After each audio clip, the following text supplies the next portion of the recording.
Konnichiwa, and welcome again to Japanese from Scratch, a series by curlerscoordinator.com.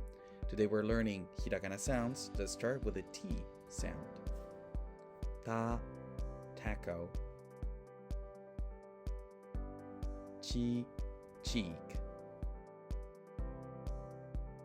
Tsu, tsunami.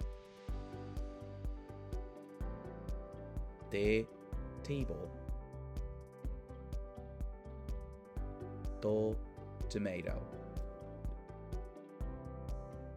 You can add a small tsu hiragana character to add a gap between two syllables in hiragana. Can you notice the difference between koko and kokko? Kachi, kachi. Zashi, zashi. Zuto, zutto. You can add tenten to the T sounds to make them D.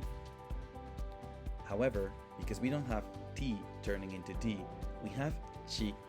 Chi with tenten would become ji, but because we already have a character that sounds like G that comes from she, we don't really use it. Same goes for tsu. Tsu with tenten would be read zu, exactly like tsu with tenten. TACHITSUTETO.